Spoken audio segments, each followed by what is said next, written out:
7 kings, 5 are fallen. One is, the other's not yet come. And when he cometh, he must continue. A short spaced beast that was and is not. Even he is the 8th, and is on the sun and goeth into perdition. The 10 horns which thou sawest are 10 kings, which have received no kingdom. Hey, good afternoon. Welcome to Line by Line Bible Studies. Let me just check something here. Okay, this has an excellent connection, whatever. All right. We're continuing in the book of Daniel. Sorry, technical issues are sort of drawing my eyes, but everything's cool. It's just that red light. But that red light is okay. All right, now it's green. All right, there we go. All right, we're continuing today, chapter 11. Let's read it. All right. Also, I, in the first year of Darius the Mede, even I. Remember, in context, I should say this is the statement of the angel, or as Bullinger called it, the Hierophant, which I was going to look up, but I didn't get an opportunity because I had to do a Bible study. Because I was glancing at a few things, interesting things. One of the things interesting is that he says Sar, the Hebrew word for prince, is related to the Caesar in Latin, I guess, the name somehow. I don't know. All right, so, because that's beyond my knowledge. I think the only time I'd ever heard it like that was from him, and then I looked at it myself and I thought, well, I don't know if Hebrew and Latin are related at all like that. Maybe they are. They're probably both Indo-European languages or something like that, right? I'm never surprised at Greek and English intersecting. Anyway, so remember we have this vision. The angel is speaking with him, or perhaps it seems to be the angel, right? As it's anyway. So also I, in the first year of Darius the Mede, even I stood to confirm and to strengthen him. And now I will show thee the truth. And now will I show thee the truth. Behold, there shall stand up yet 3 kings in Persia, and the 4th shall be far richer than they all. And by his strength, through his riches, he shall stir up all against the realm of Grecia. And a mighty king shall stand up, and shall rule with great dominion, and do according to his will. And when he shall stand up, his kingdom shall be broken, and shall be divided toward the 4 winds of heaven, and not to his posterity, nor according to his dominion which he ruled. For his kingdom shall be plucked up, even for the others besides those. Even for others besides those. And the king of the south shall be strong, and one of his princes, and he shall be strong above him, and have dominion. His dominion shall be a great dominion. And in the end of years they shall join themselves together. For the king's daughter of the south shall come to the king of the north to make an agreement. But she shall not retain the power of the arm, neither shall he stand, nor his arm. But she shall be given up, and they that brought her, and he that begat her, and he that strengthened her in these times. But out of a branch of her roots shall one stand up in his estate, which shall come with an army, and shall enter into the fortress of the king of the north, and shall deal against them and prevail. And shall also carry captives into Egypt their gods. Okay. With their princes and with their precious vessels of silver and gold. And he shall continue more years than the king of the north. So the king of the south shall come into his kingdom and shall return to his own land. But his sons shall be stirred up, and shall assemble a multitude of great forces. And one shall certainly come and overflow and pass through. Then shall he return and be stirred up even to his fortress. And the king of the south shall be moved with choler, and shall come forth and fight with him, even with the king of the north. And he shall set forth a great multitude, but the multitude shall be given into his hand. And when he hath taken away the multitude, his heart shall be lifted up, and he shall cast down many 10,000s, but he shall not be strengthened by it. For the king of the north shall return, and shall set forth a multitude greater than the former, and shall certainly come after certain years with a great army and with much riches. And in those times there shall many stand up against the king of the south. Also the robbers of thy people shall exalt themselves to establish the vision, but they shall fail. So the king of the north shall come and cast up a mount, and take the most fenced cities, and the arms of the south shall not withstand.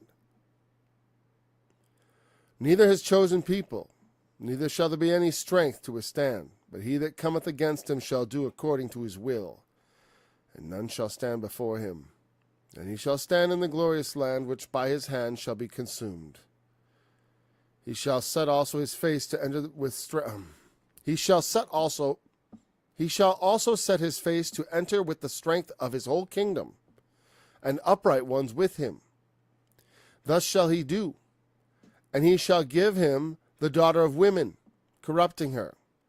But she shall not stand on his side, neither be with him.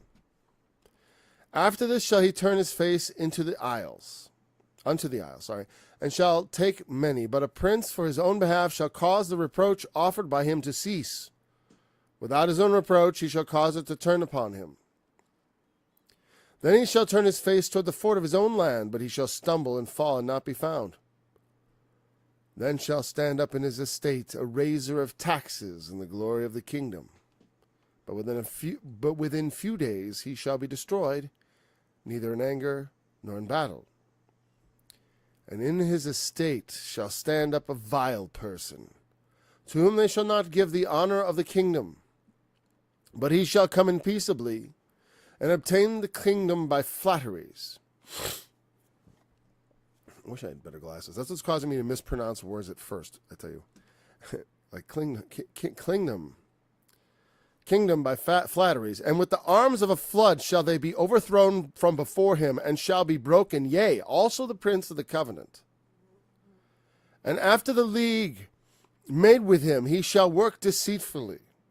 For he shall come up and shall become strong with a small people. He shall enter peaceably even upon the fattest places of the province, and he shall do that which his fathers have not done, nor his fathers' fathers. He shall scatter among them the prey, the spoil, and riches. Yea, he shall forecast his devices against the strongholds, even for a time. And he shall stir up his power and his courage against the king of the south with a great army. And the king of the south shall be stirred up to battle with a very great and mighty army. But he shall not stand, for they shall forecast devices against him. Yea, they that feed the portion of his meat shall destroy him, and his army shall overflow, and many shall fall down slain. And both these kings' hearts shall be to do mischief, and they shall speak lies at one table. But it shall not prosper, for yet the end shall be at the time appointed. Then shall he return to his land with great riches, and his heart shall be against the holy covenant. And he shall do exploits, and return to his own land. At the time appointed he shall return and come toward the south, but it shall not be as the former or as the latter.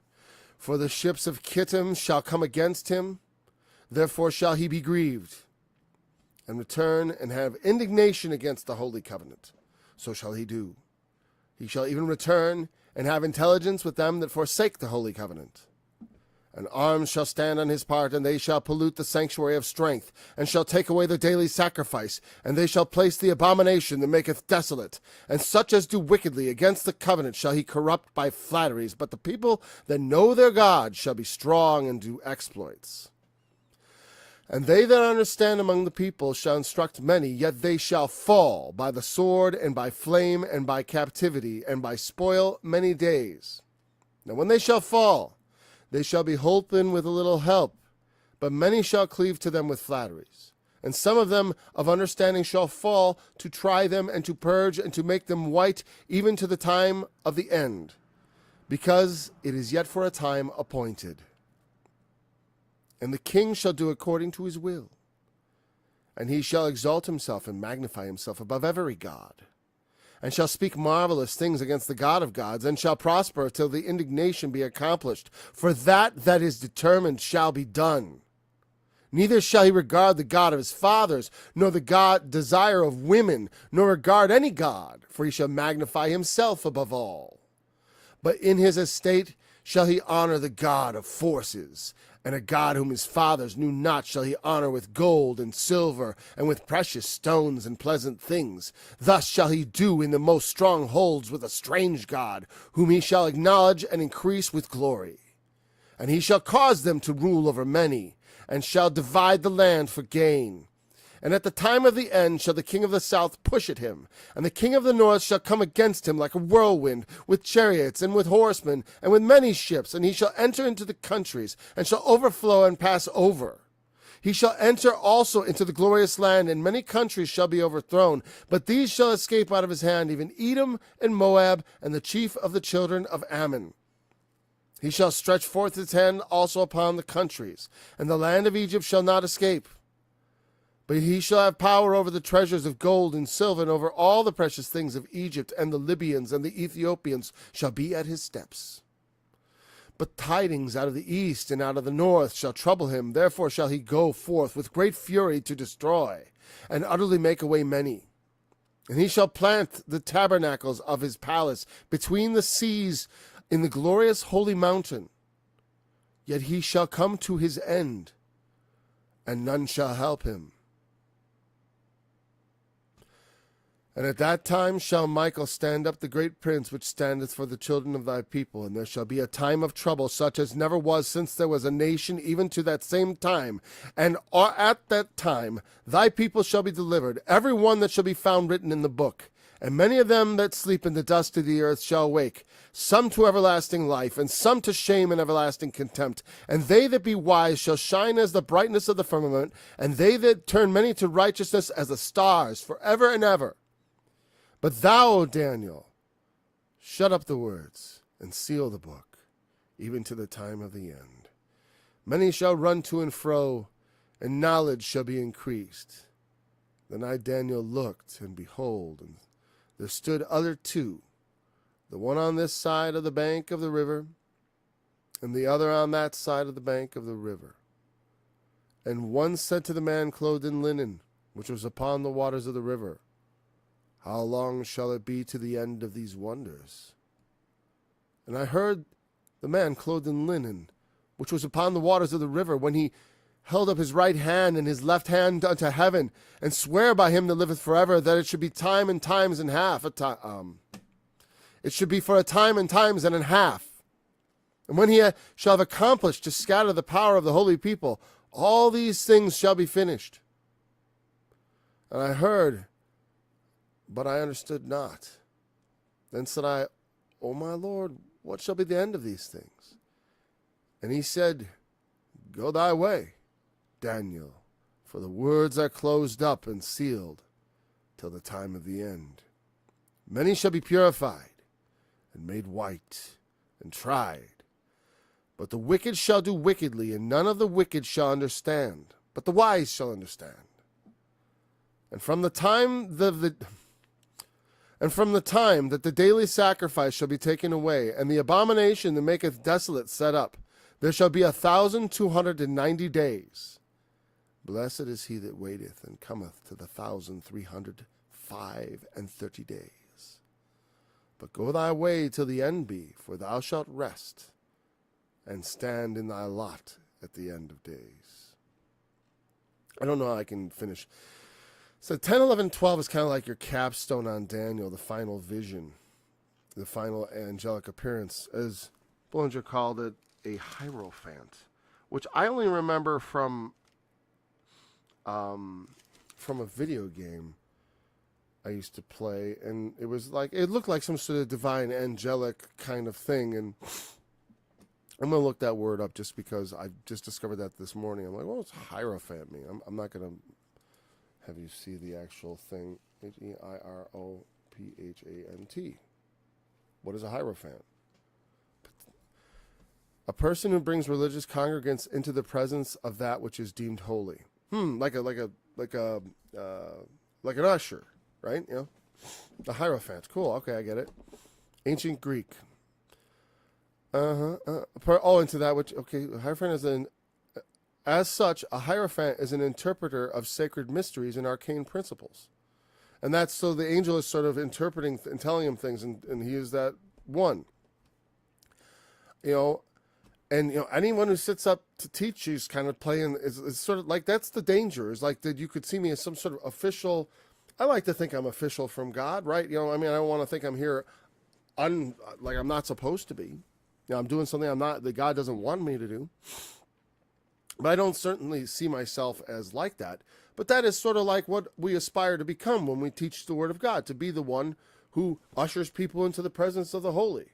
And I don't know, whatever, that's the idea. It's like, I want to prepare you so when you come into the presence of God, it's all good, right? That's what my role is, to make sure when you get there, you don't like end up with one of those, in that unfortunate line of people that's going to say, I don't know who you are. What are you talking about? You prophesied in my name.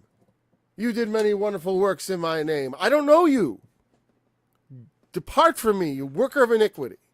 God forbid, right? God forbid I should, in so taking up God's word and taking up that mantle of the Hierophant, the angelic messenger, to the angels of the seven churches. The seven churches have angels, and those angels are called stars. I aspire to be a candlestick. The Holy Spirit is my angel, quote unquote, guiding me into the presence of the holy, as far as I'm concerned. So we don't need a man standing between us. And that's, so while I do offer that through the Holy Spirit and the gift that is in me, also simultaneously, you got to make sure, and I think I do a good job of keeping myself in the proper place, understand as just some man, which is all that I really am, all that anyone really is. From Moses on down. I am, like I said, I understand more than the ancients. What advantage hath the Jew? What advantage hath me? I have a lot of advantages. To me was committed the oracles of God and a whole lot of other tools and openings and opportunities. And I'll be damned if I am not going to seize them. And I mean that quite literally. That's what this is about. So now we've come here to understand this chapter. I do prefer to exhort you, honestly, because this chapter, as I'm reading it, especially the first part, I mean, I feel like, just like the angel says, I still feel my eyes glazing over in the early parts. Okay? Now, you can even see it in the way I was reading it. I'm like trying to keep it interesting early on. I'm like, it's going to get into this really the king of the south, the king of the north. So it reads like a bad news report, right? And I'm whatever. Put it down to being the King James and all that. That's what I mean. Like it's hard to read because it's, for me at least, anyways. And then those other parts I'm more familiar with, and they also flow better when you know what's coming. Because like I said, I don't spend a lot of time in the first half of Daniel 11, and now we see why. It's a lot of sort of politics, but not the politics way. It's more of like, it's more like, not the way I think of politics. Not culture war stuff for sure. It's just merely like he fights and he's mad and he fights and he's mad, and then they try to make a deal and it doesn't work. But let's look at it. And here's part of me, though, after reading that whole thing, I really feel like there is like something more to this first section, okay? And that's what we're going to be looking for. I want to have God give me a better understanding of this. If we're living near the end times, I should be able to start to decipher this. And this is going to be where I attempt to do that in front of everybody, which is going to be fun. And I don't plan on rushing through this chapter, and I don't understand it very well, so this could take some time. And my propensity to digress is going to also interfere with that, so buckle up, right? But, so there could be some fulfillments we need to be looking for. This king of the south and king of the north thing. Let's start looking at the text first. And then from that, see, Bullinger's like, there is a break between the past and the future is manifest from 10:14, of which this chapter is the continuation. Dr. Tregelles prefers to make it at verse 5. This would alter the above structure and require only 2 members. He thinks that's okay, and he's showing his little structure. I'm reading from the Companion Bible down there. If you have one, this is a good place to at least get an idea of what do they think. What is the historical link-ups, as they say. Like the king of the south is going to, like, first of all, I guess king of Egypt, the king of the south, Ptolemy Soter. Yeah. So I guess Lagus was one of the generals, I believe, or maybe I'm wrong about that. Ptolemy Lagus, but it was Ptolemy. They're a Ptolemaic empire, right? So first of all, let's just dispense with Persia. He says first there will be 3 kings in Persia, and the fourth shall be far richer than they all, and his strength shall be through his riches. And who was that? Was let's see.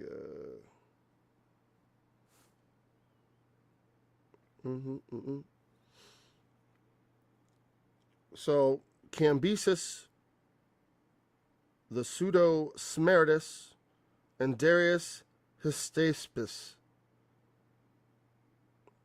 But ancient histories contain much that is admittedly fabulous, Encyclopedia Britannica. And the commentaries based on them differing among themselves are therefore not to be relied on. We know from this verse that there were 3 after Cyrus and a 4th.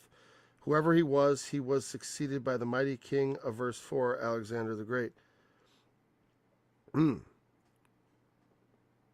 So, I guess there's this is a disputed point, that this might be wrong historically. Which is interesting, because here's an interesting thought to think about this. Because this, I think, is a great way to start. And this is one of the things I like to take you through in the Bible, because I'm a man of tremendous faith. God zapped me once. I've said that, because I'm not going to talk about it right now. But so it's like I'm totally on board 100%, I believe. I know it's real. At least I think I do, right? I think I do. And I keep noticing God doing this weird stuff in the Bible where it's like, yeah, the vision's far off, and then like the immediate history follows, and like things like that.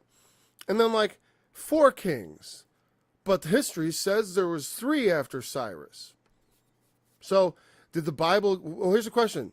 So did Daniel wrongly predict that detail and then got all the other ones right? Or, or after the fact, living within just decades probably of the actual events, Daniel recorded wrong. The author of Daniel, who wouldn't have been Daniel, it would be like some other hidden hand, right? This is what the modern scholarship is like. Some hidden hand wrote that after the fact and got it wrong. He got all these other things right, these historical details, and the number of kings after Cyrus of Persia, he got wrong. Because Bullinger doesn't know who he is. And that's fascinating. Because one, it sort of proves, in a sense, well, it almost, like it seems less likely that it was written after the fact. Well, no, I guess not really. I see why some people, it doesn't matter. My point is that either way, it's sort of a wash. It's like, okay, but it definitely seems to me that it's probably actually the right thing. It's more likely that after the fact it was written down correctly than it is after the fact it was written down incorrectly in Daniel, because it would have been Daniel, like they believe Daniel to be a collection of court tales from Persia. They believe it originated from there. Whatever. Because Daniel served the Persian Empire, of course, and of course the Babylonians. Anyways, the Persians, remember, Cyrus had his name in Daniel, and people would think that comes after the fact too. But here's the thing, if it doesn't come after the fact, it's going to make an impression on Cyrus. Which, whatever. I certainly, I'm open to considering different parts of the Bible potentially have been manipulated, of course. I've said that on times, that I know certain parts are. I believe that the overall message that gets through, though, is the truth. Because it's not the sort of thing men would want to bring forward. Like corrupt men, you see what they're bringing forward right now. And the book of Daniel explains what corrupt men bring forward. Corrupt men don't bring forward the book of Daniel. Corrupt men bring forward the things written of in Daniel. You know what I mean? That's the problem. How do you get, you say, oh, the evil men wrote the good book? Because that's what the accusation is. Like I said, some things, like Job doesn't have to be a literal story of someone that actually lived and breathed. It could be just something someone thought up as inspired by God and written as fiction. but not, but that doesn't diminish it one bit. It is a true account, of like reality. That's why it's in the book. Just like the parables of Jesus, I don't think that they're actually literally happened. They're just, it's a story to point to something true. Don't be that dude in the story. Don't be like him. Okay. But so the angel, I stood to strengthen him. You know, he's saying, we've been behind the kings of Persia, you know, but this is you're behind the Persian Empire, you could say. I don't think they call them, well, they call them kings, right? I don't know if Persia, they may have had an official title. Very often they don't necessarily say king. Well, king, you know, again, every language has a different sort of title. Like there's princes and kings. It's different. So there shall yet stand up 3 kings in Persia. The fourth shall be far richer than they all, and apparently there's no record of him. And by his strength through his riches shall he stir up all against the realm of Grecia. You know,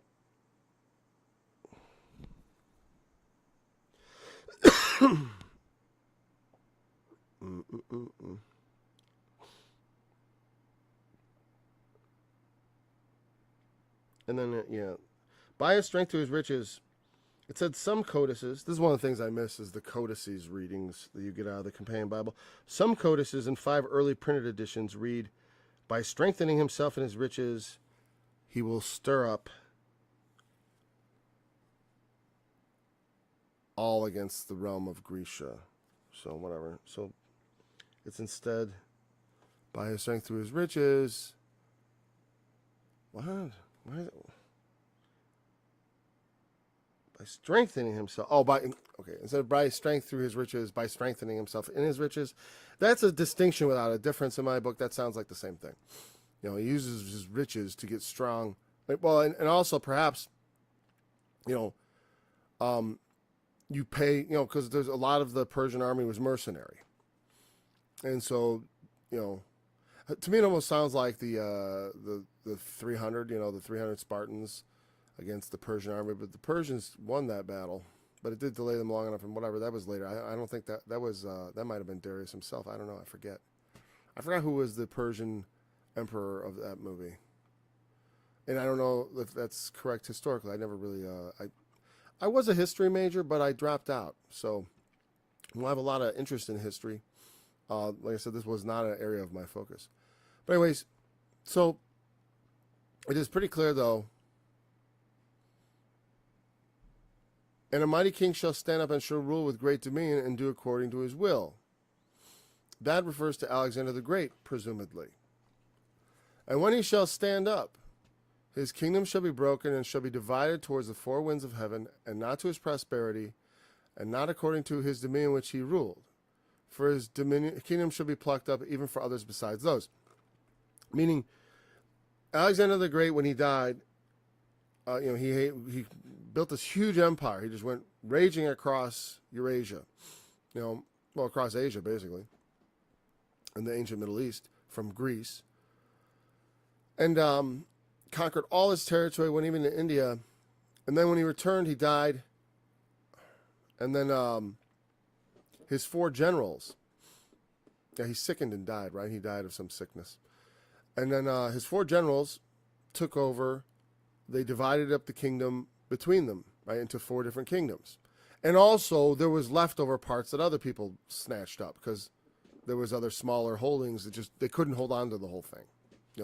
Not everything Alexander conquered didn't stick together. So so among them there are the Seleucids.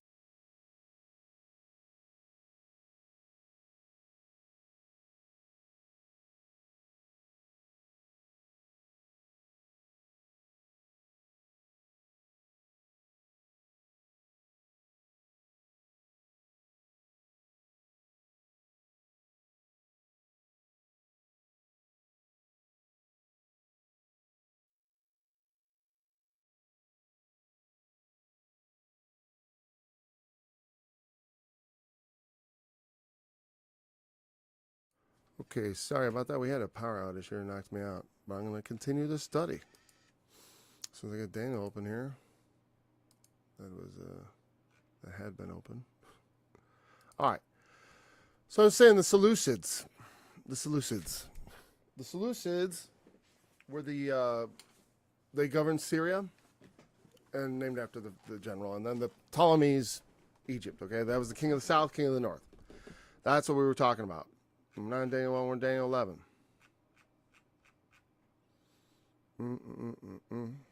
Oh, whatever. This is all wrong. No, I'm not going to bother with that. Okay. So the Seleucids governed. I'm not going to say that again. Okay, so that's what we're talking about. We're talking about the king of the north, king of the south. Okay, let's scroll down here faster. There we go. Okay. So when we talk about verse... Oh, let's get there. And when he shall stand up, his kingdom shall be broken, shall be divided towards the four winds. We talked about that. The king of the south shall be strong, and one of his princes, and he shall be strong above him, and have dominion. His dominion shall be a great dominion. So which king of the south is that? According to this, those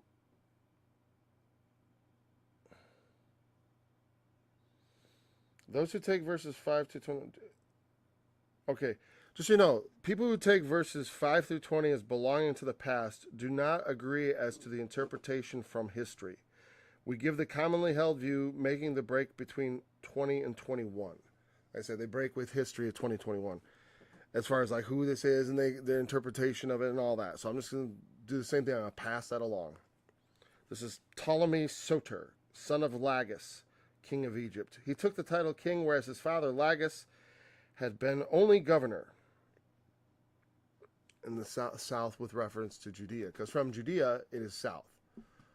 North is Syria. So anyways, in the end of years, they shall join themselves together, for the king's daughter of the south shall come to the king of the north to make an agreement.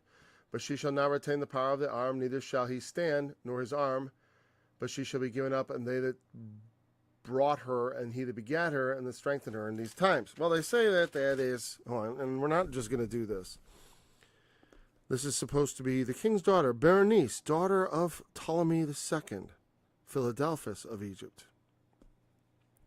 In verse 13, this is rendered after certain years, said to be 63. So in the end of years, this is actually after certain years. Okay, and they will join in league together as far as sort of marriage, the king of the north, the king of the south, and then Antiochus is the king of the north. I believe that's Antiochus 1.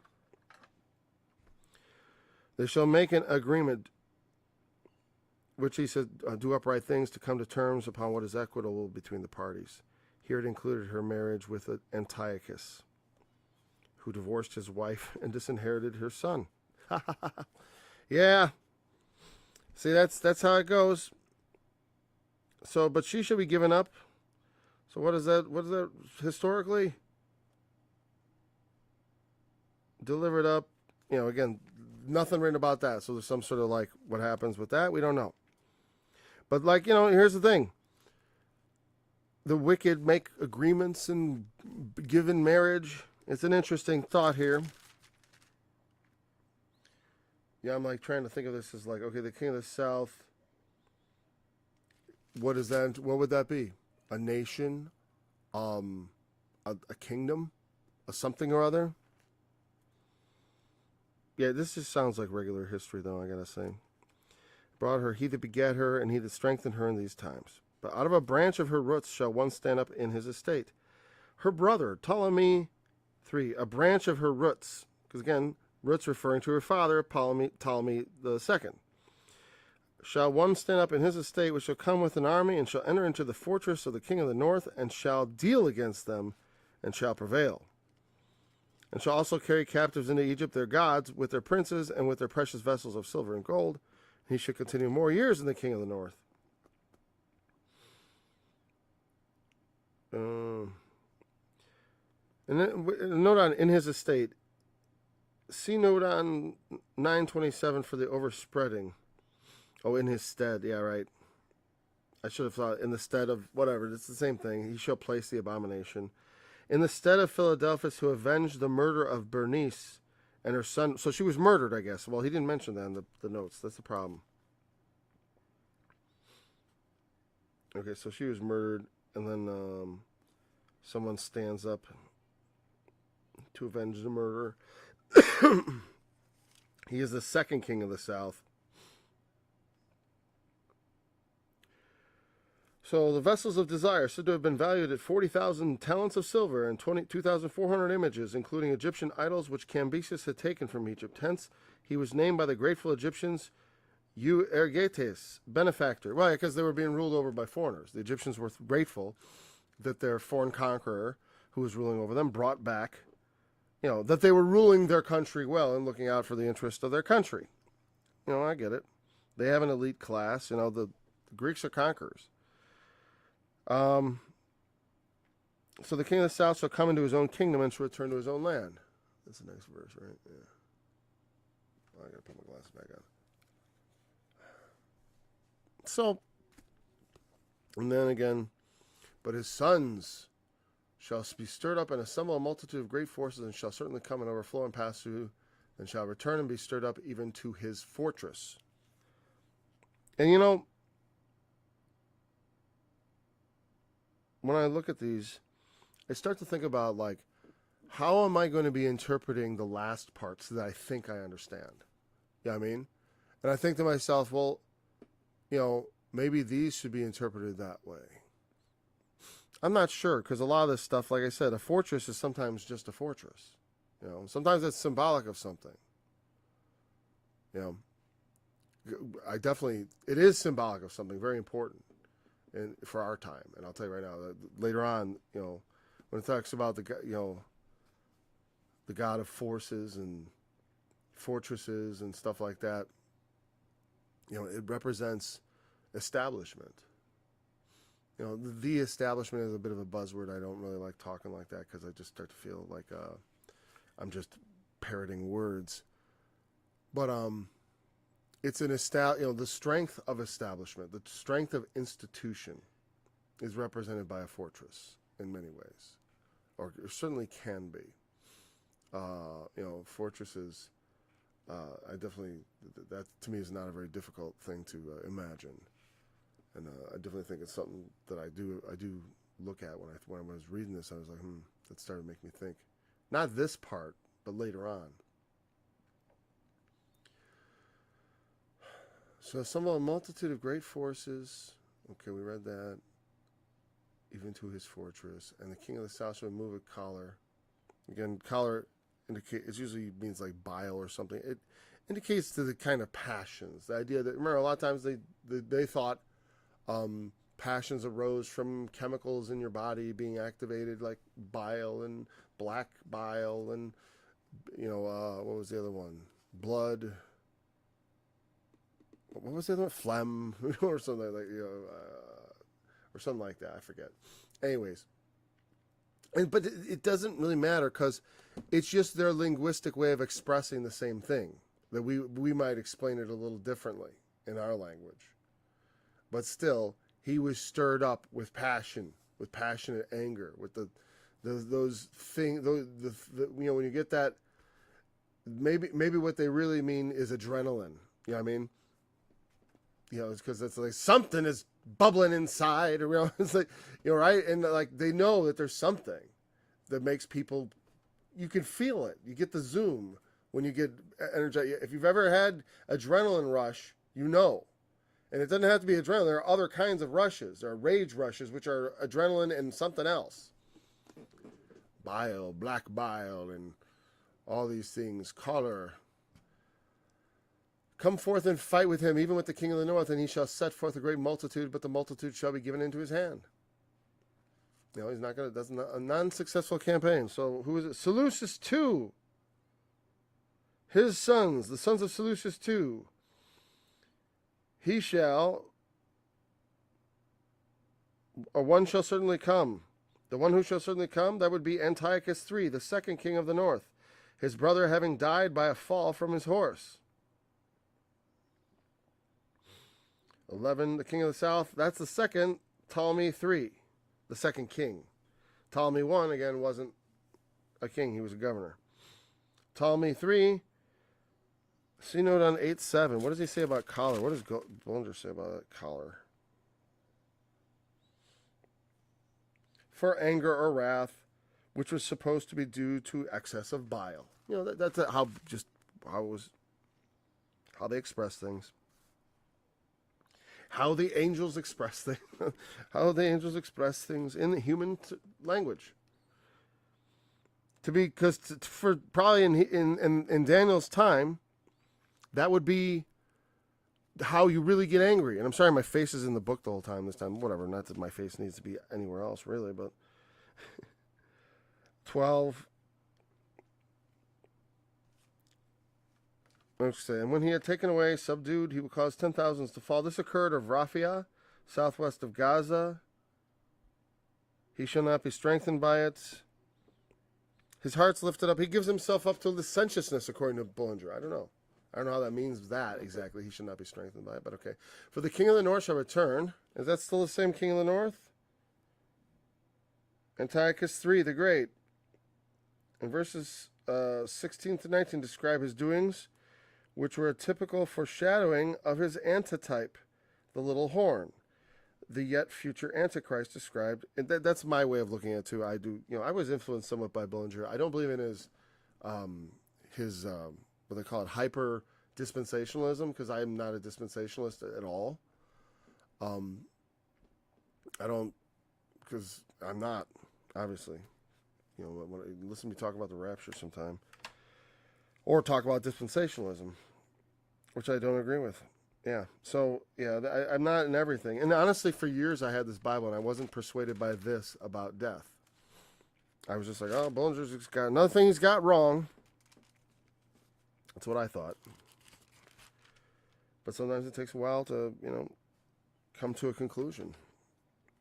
I'm not the Lord Jesus. I speak as one who hath not authority. Because God didn't say, Paul, you just, whatever you say is gold, Paul. Just go say it. No, you go ahead and teach, but you be careful. And he's blessed me. So the king of the north shall come and cast up a mount. I need to look at what verse we're on. 12, right? His heart shall be his heart shall be lifted up. It is foreshadowing, right? Because of that's the main thing, is like, that's what the devil does. He says in his heart, I will ascend into heaven. I will exalt my throne above the stars of God. I will be like the Most High. That's what the men right now are trying to do. They're trying to obtain godlike powers. That's why it's good to look at these things in Daniel and begin and understand them. Because even if you don't live in the end times, you may live in times that are like the end times. And if you use that understanding as a roadmap, it can get you, well, you can at least have some hope of like doing something to stop it. I mean, we didn't stop the pandemic response. Goodness knows I tried. I went and protested. A lot of people didn't. I think we all should have been in the streets. I didn't obey the lockdown. I didn't, all these things. And it's like, but we weren't successful. Next time, and it's going to be worse and harder, I hope that more of our brethren are going to be willing to fight. Or we're going to, we're going to lose the world without Antichrist even appearing. Well, we'll have an Antichrist for sure. Because they're seeking the same things. They want godlike powers. They want to know where you are every single moment. They want to know what you think. They want to know what you know, who you talk to, what you spend your money on. They want to track all that stuff and know everything about you. Now, because I already serve God, I don't actually give one F about that in a certain degree. Because I'm standing over here going here I am. Notice me. I'm making lots of noise.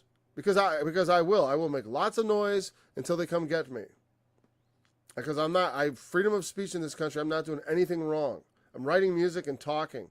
When people come to hurt me, that's on them. I'm not a violent man. I said I'm a lover, not a fighter. But I love to fight. Sometimes. I love to fight for those I love, and for the things I love. Yes, and I will fight for those things. And we should fight for those things. And that's what we have to stand up. We can't accept tyranny. Because when you accept tyranny for yourself, you're imposing it on every single other person in society. And that's wicked. That's why I had to take the damn mask off. I didn't want to scare grandma, but I didn't want to terrify everybody else too. Our freedoms are gone. They were gone. Sorry, I guess you guys all let them go. Not you in particular. Not nobody listened to this probably, right? Not nobody listened to this. You guys know I'm preaching to the choir.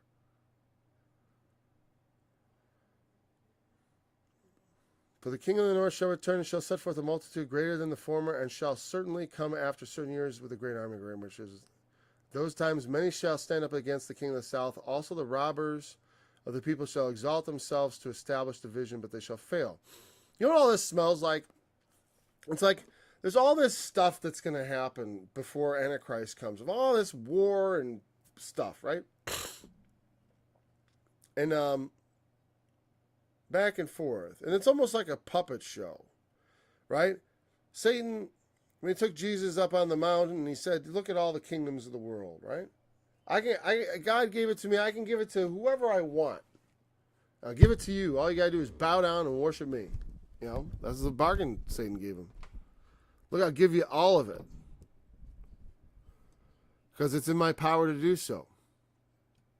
It's not that God doesn't ever interfere with that, you know, but like there is, from the book of Daniel, there's a certain amount of, he allows fighting over things among the angels, apparently. I mean, it bugs me a bit. Like, I'm like, I don't like to think of that. I like everything to be sort of cut and dry and running like clockwork, right? That's the way I like to think of it. But I know that it's not, there's no way we'll ever see it that way. The world will never manifest itself that way because it's too complicated for us. Only God could see the world in a deterministic way. For us, it's always going to be this surprising cascade of events.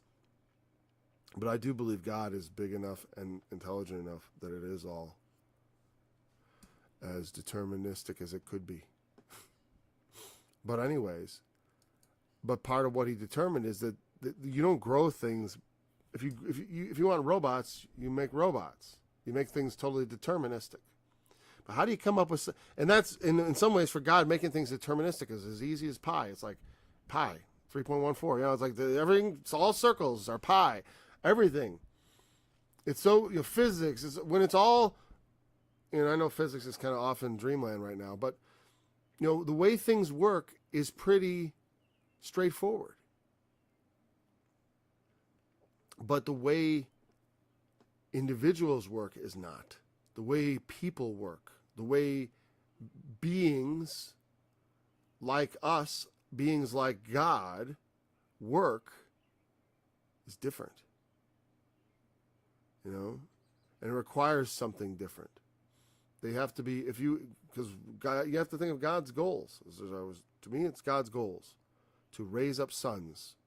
To raise up from creatures that are fallen, to raise up sons exalted above holy angels.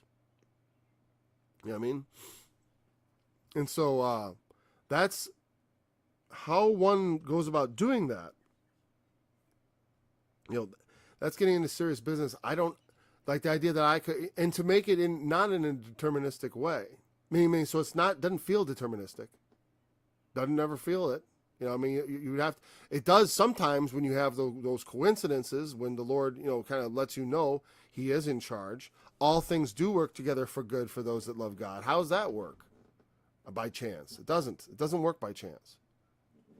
So right, the die is cast into the lap, but the whole determining thereof is of God. There's no dice throwing. And I mean, obviously, dice is extremely deterministic. It's just gravity and geometry and friction and a few other things, you know. Now, it'd be hard to predict the fall of the die based on the angle of the hand and the da-da-da-da, you know, like for us, it'd be almost impossible. But God looks at every toss of the die and it's like utterly predictable. Every toss. That's why they used to, you know, and it gets, that's what it's, and that knowledge you know, God allowed the priests to call on him through the Urim and Thummim in the priest's breastplate. He had this box, and they would ask questions and would get the random answer. Not the random answer, but to get the answer from God. They would, whatever the random answer was, that was the answer of God. The priest would draw it out, and then, and they would trust that that was it. It seems sketchy, right? But I mean, if the Lord allows it, well, why wouldn't it work like that? I mean, if there is a God and He's directing you, it could work like that.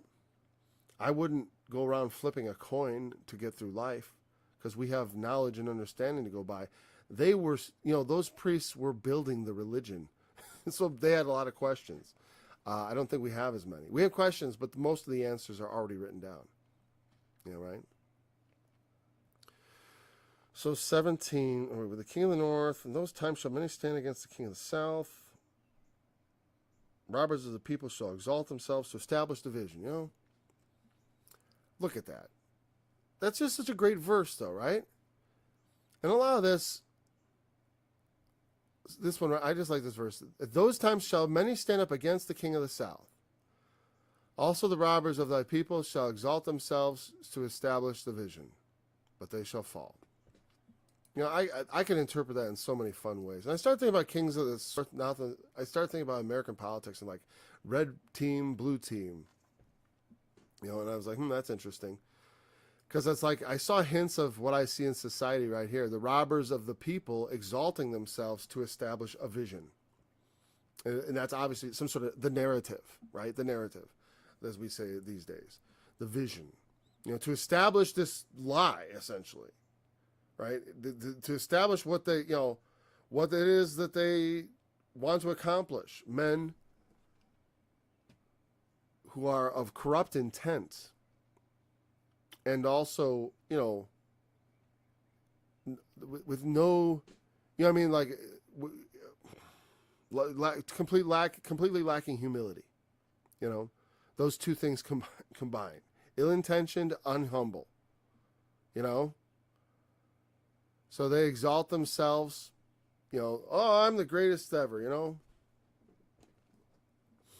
And what we've done, all that we've done. All that we've done, we waved our hands around and said we did something. But all they do is rob. I mean, that's literally what's been, because when I think about the robbers of the people, I think about okay, you realize that those vaccinations weren't free. The government paid for them, which means we're going to be taxed for every single one of them. That was a massive transfer of wealth from the people to the makers of poisons. They're robbing and spoiling the people and poisoning them to profit from it. That's what I say. And, I'm sick of, I don't give any mind for censorship. Then censor me, throw me off. I don't care. I mean, I care. I will care. But the point is, I'm not going to stop just because there's a danger. Apparently, you just never talk about what I talked about when I got my study strike, which was, I should have that strike lifted by now, by the way. I think they've taken off that rule because it does get into the DNA, doesn't it? Or we don't know, do we? And that's all I was saying then. We don't know. Maybe we should investigate whether you have parts being incorporated into things on a permanent basis. It sounds fanciful to you. Oh, all kinds of strange things happen when you start using novel treatments on people that haven't been tested very much. So the king of the north shall come and cast up a mount and take the most fenced cities, and the arms of the south shall not withstand. Neither his chosen people, neither shall there be any to strength to withstand.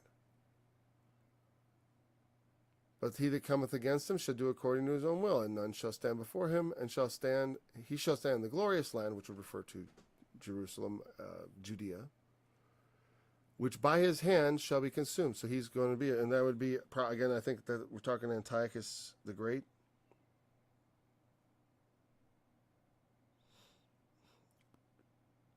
And by the way, the robbers of the people is the sons of the oppressors. That is, apostate Jews or turbulent men who defied laws. Sons of the oppressors, whatever. It's so fine. Sons of the oppressors, the robbers of the people. Yeah, same thing. Those who oppress us. And it is the sons of our oppressors, isn't it? I mean, because almost everything is in, all these government people are all like legacy and stuff. A lot of it. A lot of them are like, oh, my dad was in government, my mom was in government, we're all in government. Nice little communities they got out there out east. Nice community you got there. He shall enter with the strength of his whole kingdom, upright ones with him. What do they mean by upright ones? I'm not going to continue to use the Companion Bible. This is just for this study. And for the next one, probably, for the names of these kings.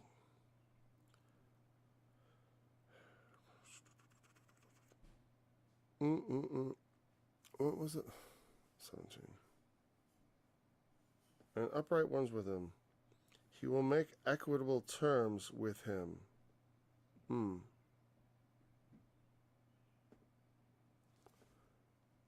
Okay, yeah. So again, this is kind of like the other verse where they make an agreement. Here it says he comes to equitable terms, meaning upright terms. He has upright ones with him. He has. What that means is he's coming with proposals that will be acceptable. Right?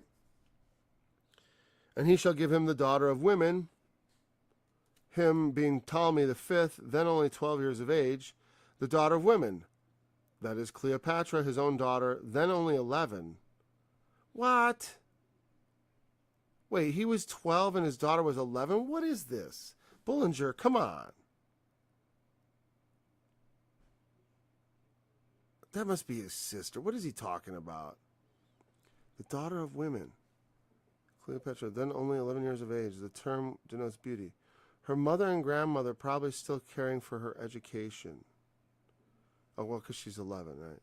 She sided with her, but she shall not stand on his side, neither before him. She sided with her husband and defeated her father's plans. Okay. Can't be his daughter. Okay, that just thrown me. Maybe it's gotta be Ptolemy the fifth, whatever. See, that's confusing. I'm like, okay, well, they give him marriage. Because this is getting into that time. After this shall he turn his face unto the isles, and shall take many, but a prince for his own behalf shall cause the reproach offered by him to cease. Without his own reproach, he shall cause it to turn upon him. And that being Antiochus III the Great. So whatever. I don't know that naming any of that stuff helps. Does it help, really? I mean, well, to know that there's a series of kings, that's helpful. But their names are honestly, you could basically, the Ptolemaic king is the king of the south. The king of the north is the Seleucid king. Most of them are named Antiochus. That's basically, there you go. Most of them are named Antiochus, and most of them are named Ptolemy. Okay, without his own reproach shall he call it turn upon him. Then shall he turn to the fortress of his own land and stumble and stagger and fall. Antiochus III, after his defeat by Scipio at Magnesia, withdrew to Syria. Then shall stand as a raiser of taxes. Now this is one Seleucus causing the exactor Heliodorus to pass through Judea, the glorious land. Seleucus sent Heliodorus to Jerusalem to plunder the temple. Neither in anger, Ginsburg suggests, and not with hands, because it was by poison. Yeah. He will, within few days shall he be destroyed, neither in anger nor in battle. And Seleucus, I'm guessing, is the king before Antiochus IV. Yeah, and then Heliodorus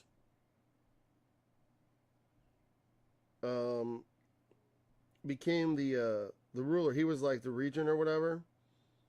I think it's suspected that he poisoned Seleucus after the death of Antiochus III, and then came Antiochus IV. And he was the one who was causing the one to raise taxes. It doesn't mean we think of raise taxes as increasing the amount of taxes. That's not what this means. It means to raise taxes like you raise an army. I mean, he's going out to collect some taxes. A tax collector. Yeah. So that's what it means by raise taxes. Not to increase the tax rate like we think of. This means the actual taxation is raising the taxes. So there we go. Now we've got to that, and then now they say then, okay, the next part isn't historical anymore, and so there's no more notes about Antiochus or anything. And I guess because once again, like I said, there's disagreements about how well that fits into history, all that stuff. There's definitely the marriages mentioned at the same time as the different things in the battles, but I don't know how far it strays from that. The fact that it is close enough to overlay like that is interesting. But like I say, a lot of times when you read the lament for the king of Babylon, it goes way beyond the king of Babylon. It's like, how art thou fallen from heaven, Hillel ben Shakar, bright star, son of the dawn? How art thou brought down to the ground, which should make the nations to tremble? And he was like that, but it wasn't quite as exalted as all that. How art thou fallen from heaven? He only supposed to be there. Well, Satan is supposed to actually come from heaven, or at least metaphorically fall from heaven in a somewhat spectacular way, I believe, in the future. And that all the prophecies about evil kings and the examples of evil kings are types pointing to the ultimate evil king, which is the one you see in the book of Revelation, who is the king of Babylon. And you can tell because his queen is called Mystery Babylon. He's king of Babylon. He's king of everything. He thinks he also supposes to be a king of kings. But he's really Antichrist of Antichrist, right? I mean, that's what ultimately Antichrist is. Just as Christ is King of Kings, Lord of Lords, Antichrist is Fiend of Fiends, and what? Underlord of Underlord? I don't know exactly what to call him. Okay, so I don't think we'll have to actually bring the Bible back. See, again here, when it says in verse 20, let me just read you what Bullinger says, and you can do with it what you like. When he tells him a vile person in verse 21, it says, one of the 12 titles given to the Antichrist. The prophecy concerning him is continuous to the end of the chapter. It is parallel with 7, 8, 8, 9, and etc. and 9 verses 26 and 27. He is not another successional king of the north, but a totally different, unique personage, still future. He comes from, that's his opinion. I do share the opinion, but it just seems odd to me that suddenly it was just, new place. It does take on a different character, right? But not at first. At first, I feel like it felt very much like Antiochus. And I say it does refer to Antiochus. To say that it's completely divorced from him seems silly. But I think because there are too many things here that maybe don't match it, that's why they're like, this is all future. Because it's not a close enough correlation. And that's fine with me. You can still have it. You can have it both ways as far as I'm concerned. I'm going to have it both ways. They say some things you can have both ways. When it comes to prophecy like that, it can be about a specific historical event and contain extra information about future events. And so that may be some of that earlier stuff too. That may be some precursor stuff that we will understand in the end. Say wait a second, remember those series of wars or something like that. We have the Russians, the king of the south and the king of the north, I would expect to be kind of Egypt and Syria. And there's a lot of trouble in Syria. They had a revolution, right?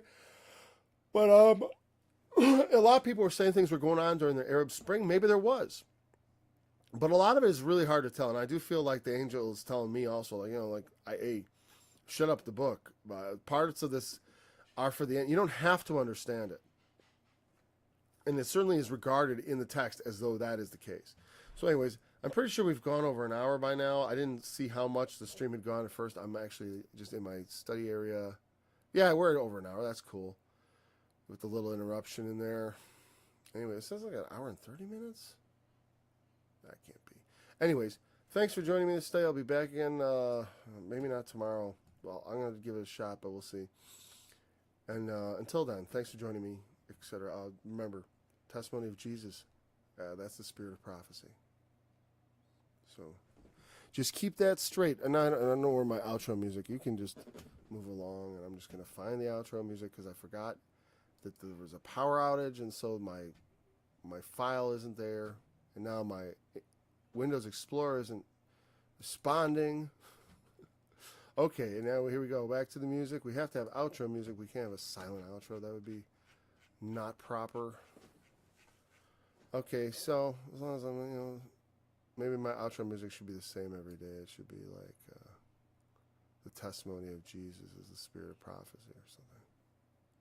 Like this. His army, the beast was taken. That's not right. Oh, whatever. And with him, the false prophet, which wrought miracles before them, with which he deceived them that received the mark of the beast, and them that had worshipped his image. These both were cast alive into a lake of fire, burning with brimstone, and the remnants were slain with the sword of him that sat upon the horse, which sword proceeded out of his mouth, and all the fowls were filled with their flesh.